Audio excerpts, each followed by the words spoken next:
I can't help but laugh. Are you still wearing a ring? You still got feelings for her, don't you? This must have been the best insult he could have come up with at the moment. My current wife is a classmate from university. She's a lawyer. What? My name's Kirk, and it's been half a year since I got married to Alice. She was my colleague at work. We both had been climbing the corporate ladder while also competing with each other. Amidst all this, we ended up getting married. Since we worked in different departments, we were not transferred and we were able to commute together every day to work. If I'm being positive, she is someone who gives her all to everything. If I say it slightly negatively, she is someone who's very stubborn. I got married knowing what her strengths and what her weaknesses were. She has certain characteristics, but I believe she would be able to understand my perspectives and be open to discussing it directly with me. Everyone has strengths and weaknesses. I thought it would be alright to get married because she was someone who would listen. But after getting married, I found out that there were aspects to Alice that were hidden.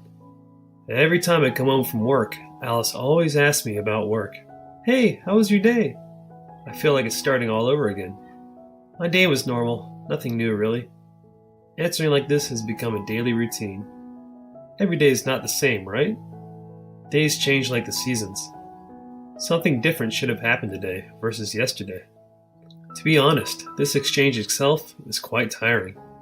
Certainly, as she said, many things did happen today. But if I talk about them, it's obviously just going to be more of a headache. Conversation will be lengthy, but there won't be any answers. Even though I'm tired from work and just came back home, I would often reply like this. Yeah, something like so-and-so happened today. Right, so lots of things happened. She can talk for hours on end about trivial conversations. I can't seem to have an enjoyable conversation with her. A new plan came up today, right? I already knew about it. She's always gathering information like this. If she knows already, then what's the point in asking me?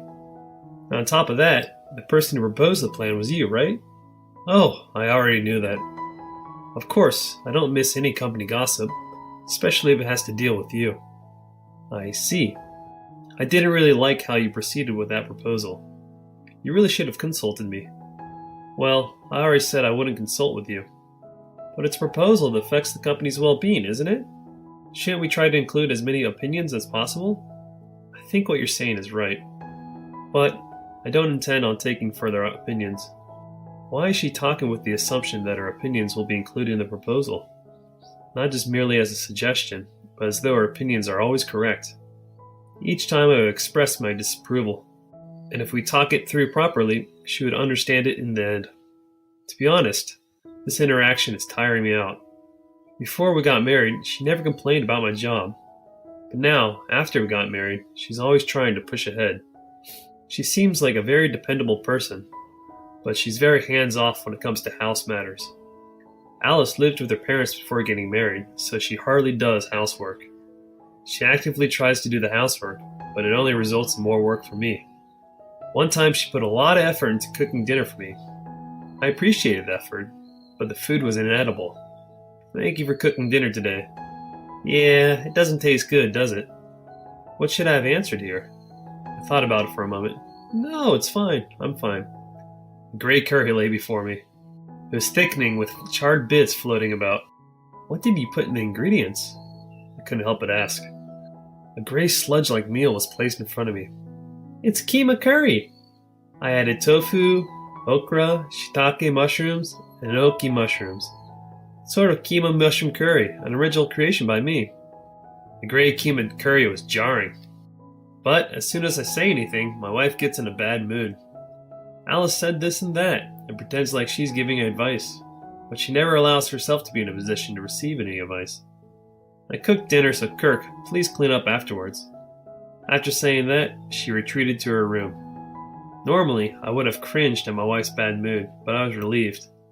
I didn't have to eat the bad curry. That was the only thing on my mind until I saw the kitchen. I was shocked. There was a large amount of gray curry left in the pot, and the sink was quite dirty. I sighed and started cleaning up the kitchen. I put the curry in the refrigerator, but my wife never touched it. Well, I guess it wasn't good. Alice cooked for me several times after that, but my wife hates advice, so never improved her cooking skills. And as usual, the kitchen was dirty. I got fed up with this and started to actively lead on cooking meals. Then my wife said she would now be in charge of laundry instead of cooking. She was trying to find a different role. I was really grateful for that. But the laundry, too, was a mess. The moment she took the clothes out of the washing machine to dry them, Alice shouted out loudly, "What the hell is going on?" I rushed over to see what was going on. I told her, "Alice, maybe you left some tissues in your pocket." "Oh, I forgot all about that." "Well, maybe we can clean it up later." She would never apologize when things like that happened. Let's start over. "No, you don't have to. I'm fine." "But I don't like it. I want to redo the laundry." "Okay, then redo yours then. I'll just hang mine to dry." If she did that, dried tissues would be scattering all over the balcony after drying. Who do you think would end up doing the cleaning? Sure enough, the balcony became littered and dried with peeled tissues. But Alice didn't pay any attention to that. She didn't even try to listen to my advice at the time. After that, even though she insists on being proactive, she continues to forget to take tissues out of her pockets. When Alice does something, I end up having to do more work, but she never takes my advice. I couldn't get her to change. Thus, I became stressed out, and before long, I was doing all the housework. But, to my annoyance, Alice seemed to think that it made me unreliable. I guess she wants to be dependent on me, but I don't know how to depend on her. As the days passed like this, we talked less and less. After 6 months of marriage, I felt this was indeed a terrible situation to be in. I got tired of her behavior even when she just opens her mouth. I didn't know what to do. At that time, I heard a rumor about Alice from one of my colleagues. When I heard the story, instead of being shocked, I felt myself being somewhat liberated. Before long, this is what I would soon hear from my wife. "I need to talk to you." "What? What's up?" "I want you to leave me." "You mean you want a divorce?" "Yeah, that's what it means." "Can you tell me why?" "I'm going to marry Ken." When I heard this, I knew the rumors were true. It had been told by a colleague that Ken, my direct junior colleague, and my wife were having an affair. "Okay, let's get a divorce." "Are you sure?" "If there's no love left between us, then there's no need to be together anymore, right?" "Just as I thought." "You're not going to stop me. This is my last gamble. I thought I might stay if you tried to stop me by crying, but it seems like you don't care about me anymore. Can you please stop acting like a child? What's this gamble about? We're married." "Well, marriage has changed you. Forget about it. Just give me the divorce papers." "I don't have it right with me. I didn't expect the decision to be so fast." "It was fast, wasn't it? Then get the divorce papers tomorrow." "Are you sure?" "I'm going to make sure you get your money's worth in the settlement." "Why are you being so nonchalant? Do you not love me after all?" "I liked you before we got married. But now that we're married, I'm sick of seeing parts of you I didn't see before. You've said I've changed, but you've changed too. It was probably just a personality mismatch between the two of us. But you were unfaithful during your marriage, so you must be held accountable for that." "I understand." Later that day, my wife got the divorce papers, but I didn't expect Ken to be with her. "I'm sorry, Kirk. You came to my house. Does that mean you're ready to pay me alimony?"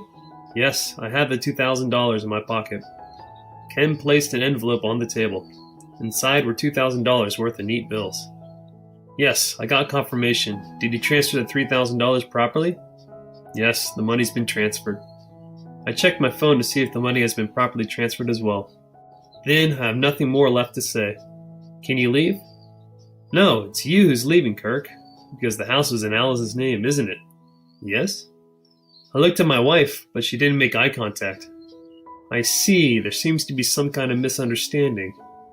I'm going back to my parents' house now, so you two can talk about the rest properly." When I was about to leave the house, Ken stopped me. "Kirk, you know women like men who can say they're good at everything. That's something you lack." "I see. Thank you for the advice." "Do you regret it? You're a handsome guy, Kirk." "Yes, maybe I regret it a little. Thanks for giving me my freedom back, Alice. I hope you're happy." Alice gave me a quizzical look as I smiled broadly. I didn't care and headed for my parents' house. Of course, I didn't forget to file the divorce papers on the way. After the divorce, I was commuting from my parents' house to work. After Alice came to my house, I didn't see her at work. 3 days later, I was told she had resigned. Apparently, she went back to the countryside. I didn't quite understand, but I thought it was none of my business. I went back to my parents' house without paying any attention to it. While I was having dinner, my ex-wife showed up at my parents' house. What the hell are you doing here all of a sudden? Hey, can we start over? I sighed at Alice's words.